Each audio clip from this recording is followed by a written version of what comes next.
the names have been changed to protect the innocent. NBC brings you DRAGNET.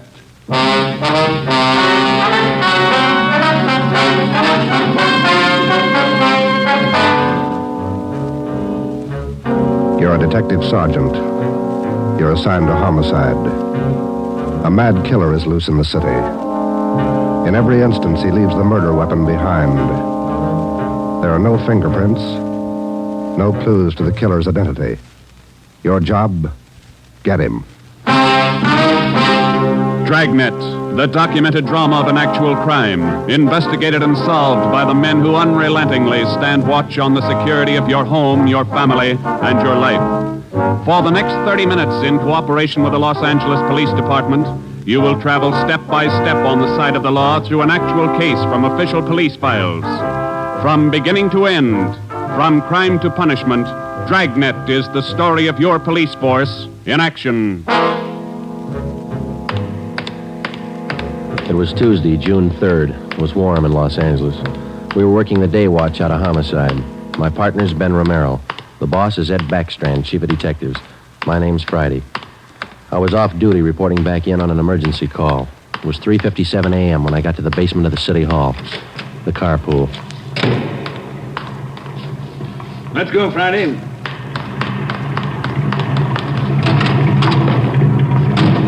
Sorry to call you back in. Couldn't be helped. All right, Ben. Okay, Skipper.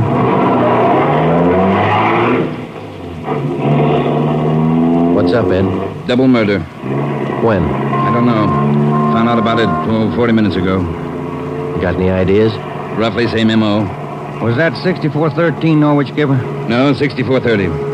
What do you mean, the same M.O.? The same guy. Brickbat killer. How many does this make? Counting tonight, 4. We got anything at all? Smudged fingerprint we can't even classify. Sounds like a smart operator. We gotta get him. If we have to shake down the city from one end to the other. Big job, Skipper. Big killer.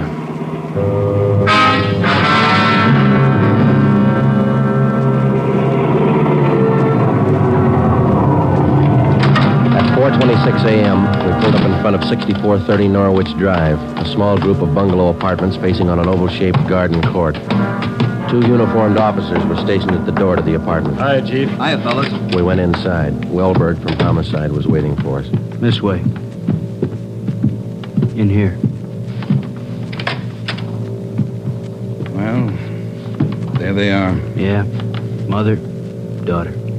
Joe, on the floor beside the bed. Yeah, a red brick.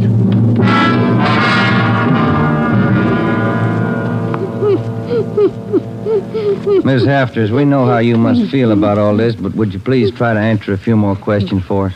Yes. All right. Poor Margaret. Ms. Hafters, how long had you known Mrs. Diaz and her daughter? 9 years. This November they moved next door. I remember it so well. We got along right from the start. And as far as you know, the only close friends the mother and daughter had live right here in the apartment court? Yes. Margaret was a pretty girl, but she was no chaser, no boyfriends. Very close to her mother. The 2 of them very close. Did they keep any amount of valuables in the apartment? Money, jewelry, things like that? Oh, no. Mrs. Diaz and Margaret didn't have much, you know. Very modest income. They both worked. And you can think of no good reason. Oh, no.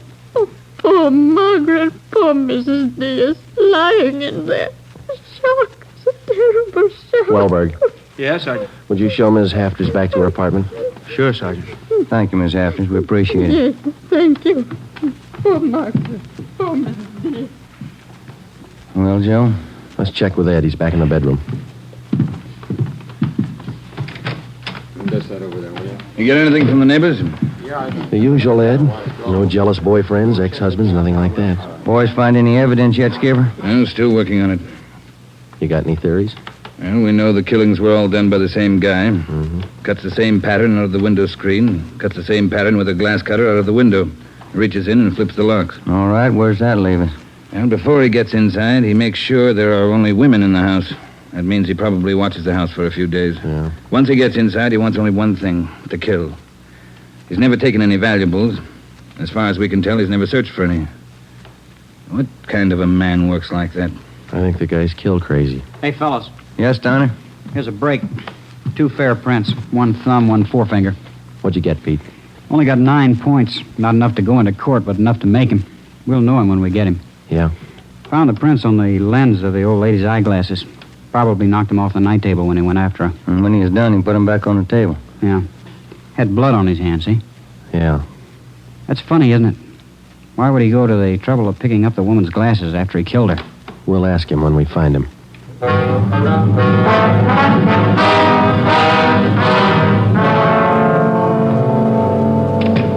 right, Ben. Joe, might have something for you. We can use it, Lee. Hold it just a minute. Yeah. Crime Lab, Jones. Yeah.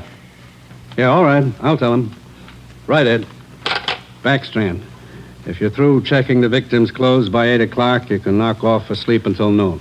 What if we're not through? Take it up with the chaplain. Here's what I wanted to show you. Over here. A couple of casts. Bare footprint. That's right. Those from the Diaz place? Found them outside the dining room window in the flower bed. Take a look. Mm-hmm. Good cast. Size 9. 10. Missing toe there, huh? Left foot, first toe. That's lucky. Well, then the guy took his shoes off before he went in that house. That's the way it looks. You leave any other prints, Lee? 3 with the shoes on. Here they are. Here. Yeah. How would you say the guy is built, Lee? Oh, from the impression, pretty heavy man. There's no full length of stride, or I might give you an idea of his height. How about the bricks, Lee? Here they are, all 3 of them. Used this one in the first murder, this one in the second, this one last night. Leaves them around like calling cards, and there's no way to check them. You'll never get a fingerprint off a common red brick like this, Ben. Surface is too rough. Well, we got an idea of his weight. We know that the first toe's missing from his left foot. That's something. The one we had yesterday. We can check that missing toe in the amputation file, Joe. Yeah. Well, we better get back. Pete ought to have those prints ready, too. Thanks a lot, Lee. Okay, fellas. Say, they post the bodies yet? Yeah, they're doing it now. Same as the first 2. The brain? Concussion, hemorrhage. They didn't have a chance. Hold it a minute. Crime Lab Jones. Sure, just a minute. Either one of you fellas. I'll get it, Joe. Okay. Yeah, Romero. Yeah. Good, we'll be right over. They got a make on those 2 fingerprints.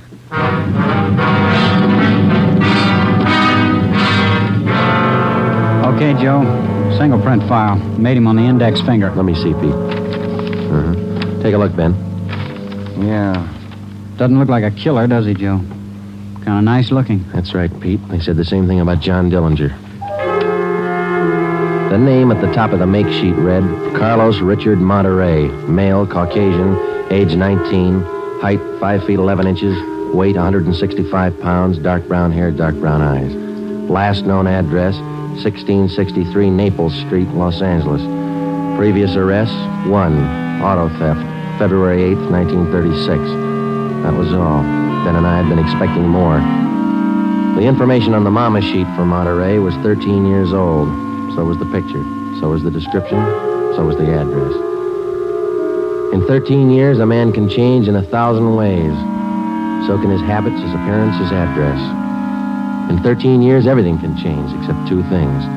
A man's fingerprints and a physical deformity.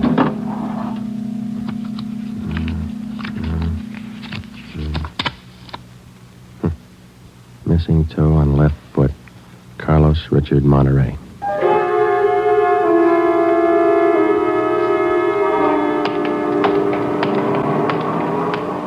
Here it is, Joe. 1663 Naples. Yeah, come on.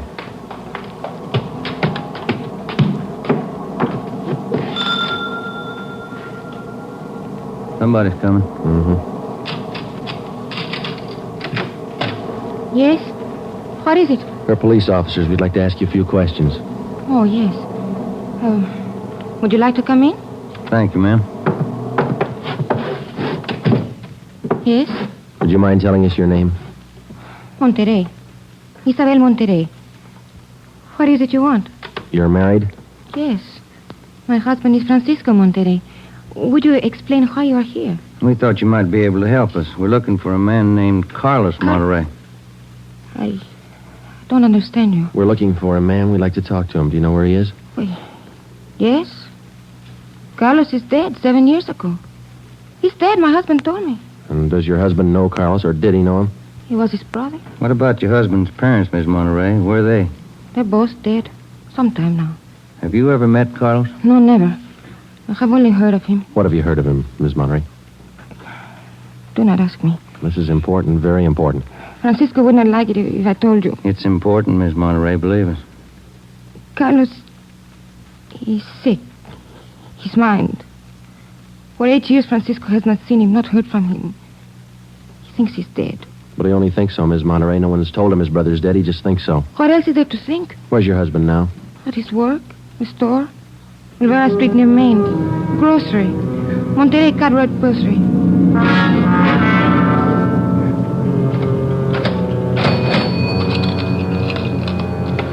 Here's your change. Thank you, Mrs. Myers. Now, look, officers, you know how it is. You don't like to let these things get out. That's why I trust you. You can trust us, Mr. Monterey. We just want to check on a few things. Oh, fine. Always glad to help out if I can. Well, can you tell us if your brother was ever in a mental institution in his life? Oh, I know there was nothing wrong. 1923. Got a little bad, so Mom and Dad had to put him away for a while, just till he calmed down. I remember the day. Sometimes, dumb, stupid kid, what do he know? Standing there by himself in the train, crying. The public nurse, stupid way he cried. What do you do? I cried too. I was only 10, Sergeant. I saw him go. He was alone. Later on, Mr. Monterey, your brother was released from the state institution. Yeah, he was 16.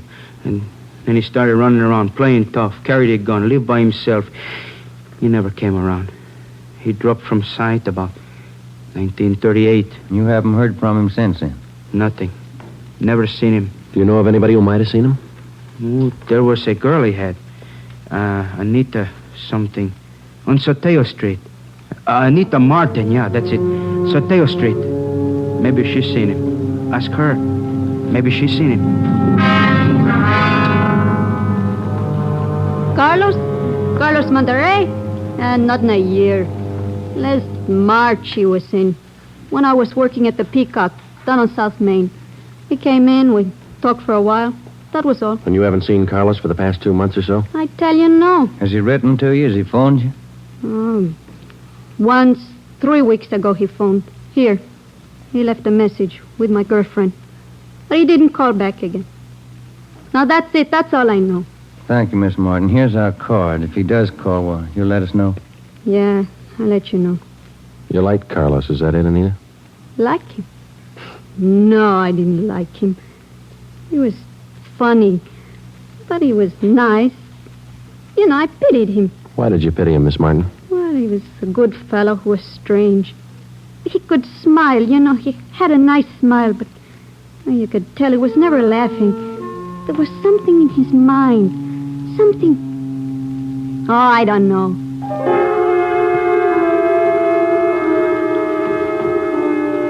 At least a year, closer to 2, I haven't seen Carlos. No letters, not a card, nothing. He was in the East the last time I heard. When was that? A year ago, January, I was in here. He sent me a calendar. Sometimes he could get along fine, very well. Other times, terrible. You couldn't keep him down. How'd he manage to stay out of jail that way, Vicente? I don't know. Sometimes he should have been in jail 5 times over. And you say you don't know of anybody who might have a recent picture of Carlos, a snapshot? No. No one I can think of. Okay, Vincenti, here's our card. If you do think of somebody, let us know, will you? It'll help. Sure, glad to. If I hear of anybody. What kind of a day is it outside? Hot? Hot.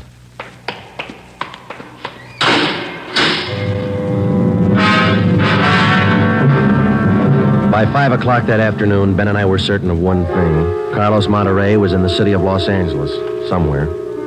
We drove back to the office and told Ed Backstrand about our interviews with Monterey's relatives and his friends. Inquiries and requests for further identification and information on him were immediately relayed to the state mental institutions. The 13-year-old picture of Monterey taken from the files was copied and distributed with a note of caution as to the age of the photograph. An APB was sent out. Stakeouts were placed at the home of Monterey's brother, at the brother's store, and at the apartment of Anita Martin. A special detail of 300 men was ordered to join the DRAGNET already in operation. The details at the airport and the bus terminals were alerted, as well as the details at the Union Depot and the main post office. By 6 o'clock that night, almost 1,000 men were actively working at the job of tracking down Carlos Monterrey. At 6:30 p.m., Ben and I drew a 4-hour relief period. We drove out to Ben's place, and his wife fixed us some dinner. At 10:30 that night, we reported into the office, picked up Ed Backstrand, and we drove out to join the manhunt. Unit 32R on the corner of South Flower and Loomis, the 390W, KMA 367. Unit 12A, code 1. 66A at 864 Wall Street. See the man about a 507, KMA 367. Unit 42, 5430 East Grand, Apartment 10, 311, KMA 367. We cruised with the DRAGNET operation until 5 o'clock that morning. Ben and I took turns driving. Actually, the tremendous job of scouring 500 square miles of city for one man was only beginning. Unless there was an unexpected break, the search for Carlos Monterrey could wear on for weeks. It did. Night after night, the manhunt went on, and day after day. There was no break. 16 days later, on a Sunday night, I went to bed early. I read a while, and then I turned off the lamp and went to sleep.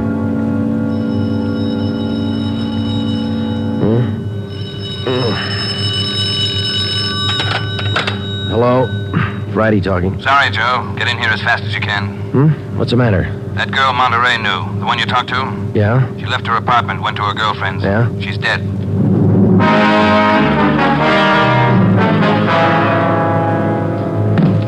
There it is. Ordinary red brick. Found it by the body. How long's she been dead, Skipper? Well, she was seen alive about an hour and a half ago. Got 3 bare footprints, good length of stride. Found them down in the lot beside the house. What do they look like? Same guy. First toe missing from the left foot. The same weight impression. Should be about 5'11". That checks out with what you got, doesn't it? All right, so it's the same guy. What about those shoes we found, Lee? Yeah, they correspond. They were impregnated with foreign matter. What'd you find? Particles of lettuce leaf, dry onion skin, traces of red cabbage. Maybe a vegetable counter. Maybe. What about the city wholesale market down on Front Street? What about any market in Los Angeles? No, Lee, that wholesale market is big enough to hide anybody. Hundreds of transients work in there. Some of them even sleep there. For a guy like Monterrey, it'd be perfect. That's a fair guess. Check it when it opens. They open at 2 a.m. 2:30 now. All right, get back to the office and pick up as many extra men as you need. Get down there right away. Okay, Ed. Now, you know he's a rough one, so watch it. On Monday, June 23rd, at 2 minutes past 3 a.m., we pulled up at the city wholesale produce market. With the exception of 54 police officers in plain clothes who mingled with the buyers and sellers, business went along as usual. The market itself covered almost 3 square blocks in the lower part of the downtown area. It was divided off into hundreds of individual stalls by flimsy wooden partitions. To make the search even tougher, the place was crowded. For the first 45 minutes, we had the men circulate at random through the crowd on the chance that one of them might spot Carlos Monterrey from the 13-year-old picture. It didn't happen. After that, we started a systematic canvass. We talked to the customers, we talked to the managers of the different booths, we gave them Monterrey's description, we showed them his picture. Nobody recognized him. We checked the employment records one by one. Not a sign. Sorry, Sergeant. I'd like to help. I've never seen the guy. Okay, Mr. Snyder, thank you. We sure picked the sweet jobs, don't we? Oh, yeah, we could spend a year at this. Oh, Sergeant Friday. Yeah, Kamansky. Did you find something? Guy at the booth over there against the far wall. Thinks he might have hired Monterrey a couple of days ago. Come on, Ben. Where? Over there, Sergeant. You showing Monterey's picture? Yeah, he thinks it might be him. Mr. Fresnetti, this is Sergeant Romero, Sergeant Friday. Yes, I told your boy, Sergeant. This fellow Carlos, I hired him to help last Thursday. Big rush for me now, so I hired him. You sure he's the man? In the picture? I think so. A little older, maybe. Oh, but I know faces. He's the man. You're looking for him? You say you hired this man last Thursday? That's right. It's a big rush for me now in the morning. I hired him Thursday. He worked Thursday, Friday, Saturday. But he don't show up this morning, so I got no use. Too many men to pick from. He don't show up, I let him go. What kind of work did he do for you? Same as he did for Schiller down there. Heavy work. Moving the stores, cleaning up. What kind of produce does Schiller handle, Mr. Fresnetti? Fancy, very fancy vegetables. Choice. New potatoes, expensive red onions. Schiller sells to the big hotels. Does Schiller handle brown onions, Mr. Fresnetti? Oh, only the best. Big dealer at the Schiller. sells it to the big hotels. How long has this Carlos been working around the market? Oh, I don't know. Is it just like the rest? First he worked for me, then Largo Massini, then a Schiller. Hey, why are you looking so hard for him? He stole something? He murdered somebody. Him? Mamma mia, murder. Do you have any idea where Carlos lives? Oh, me? No. And if he comes back here, I tell him to get out. I got nothing to do with this trouble. No, you'll tell him nothing, Mr. Presidetti. Here's our card. If you see Monterey again, call us. Say nothing to him. Oh, sure. I remember. Joe, call the chief at the office, will you? Message just came in. Thanks, Hal. Come on, Ben. Yeah, there's a phone booth. See? No, I don't. Where? Straight ahead, little left. Oh, yeah. You got a nickel? Let's see. Oh, yeah. Yeah, there you are. Thanks. I'll see what Ed wants.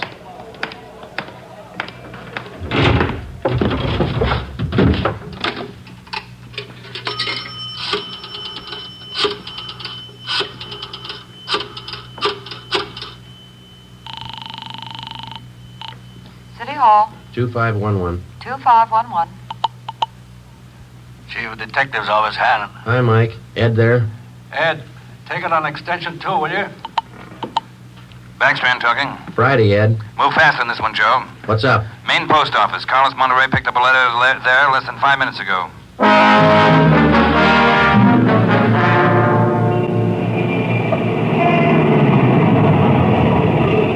Come on, Ben. There's Ed over there with Wellberg. Yeah.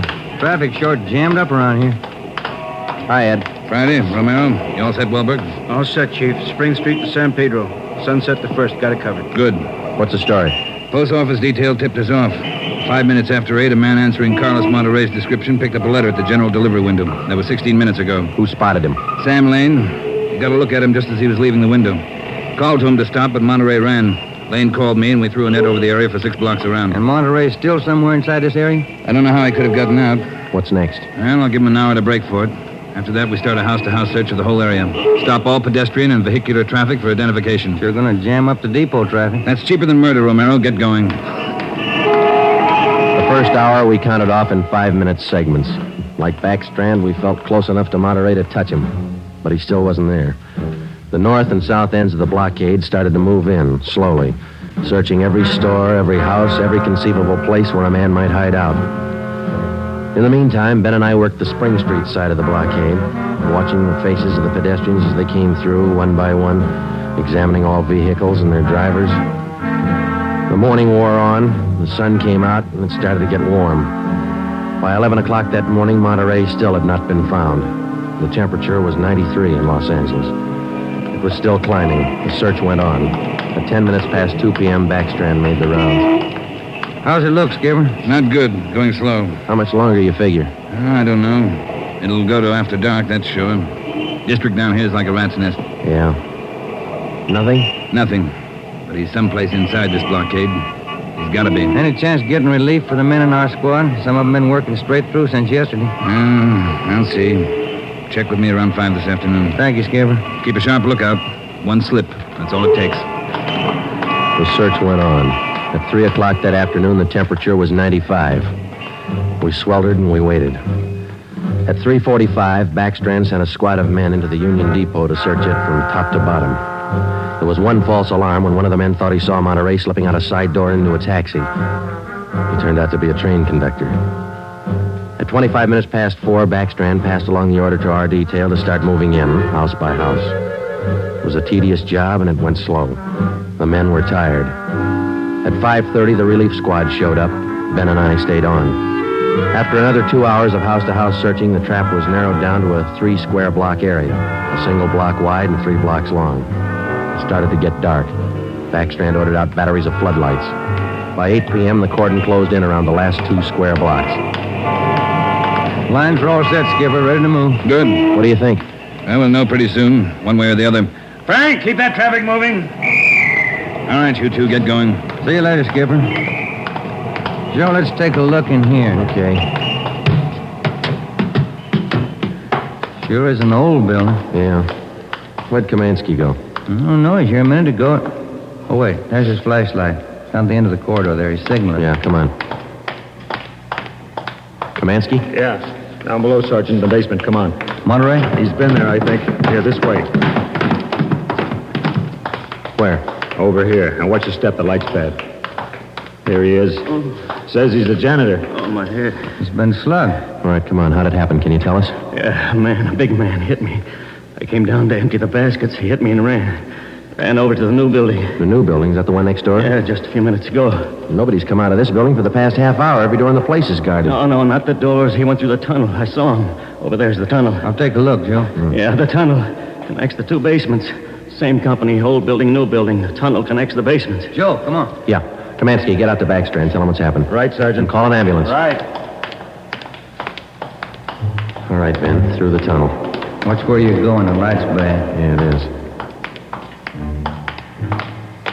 That a door up ahead there? Yeah, I think so. Yeah, let's go. Good. There's a stairway. Come on.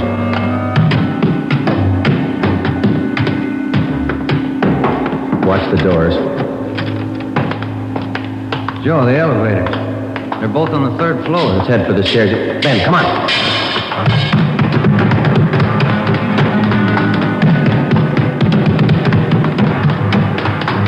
One more floor. Yeah, right. Come on, hurry. Yeah. Look, top of the stairs. There he goes. All right, hold it, you. Stuck in the elevator. Joe, he's going down. Well, we'll never make it on the stairs. Joe, look. This other elevator. The control lever's bent. Let's try it anyway. Yeah. All right, kick the control lever. Kick it, Ben. That's good. All right, Ben, knock the lever back. Come on, quick. Yep. What's the matter? Joe, it's jammed. We're going past. All right, let's kick it. Here. There, that does it. Can you reach the door control? Wait just a minute. I'll see. Yeah. Okay. Well, he's still in the building. Both elevators are here now. Yeah. Down the hall, Ben. The office on the left, I think. Yeah. Yeah, here we are. All right, keep clear of the door. All right, Monterey, put on that gun and come on out. I'll kill you! I'll kill all of you! All of you! Okay, Joe, let's take it. Watch it, Ben. He's throwing everything he can get his hands on. I'll kill you! Come on! Come on! I'll kill you! Get away! I'll kill all of you! All right, Monterey. Come on, you. Everywhere you kill you! Okay, Ben, take him.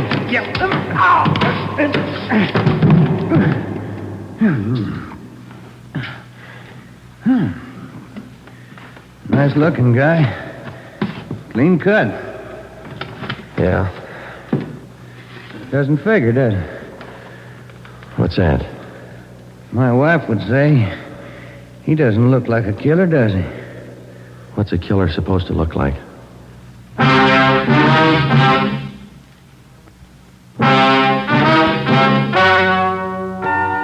story you have just heard is true. Only the names were changed to protect the innocent. Carlos Monterey was examined by 5 different psychiatrists appointed by the Superior Court and was found to be sane. He was tried and convicted of murder in the first degree. He was executed in the lethal gas chamber at the state penitentiary.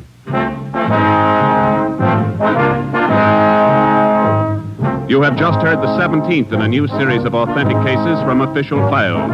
Technical advice for Dragnet comes from the office of W.A. Wharton, Acting Chief of Police, Los Angeles Police Department. Tonight's program is dedicated to motorcycle patrolman John Kramer of the El Paso, Texas Sheriff's Department, who on the afternoon of April 26, 1940, gave his life so that yours might be more secure.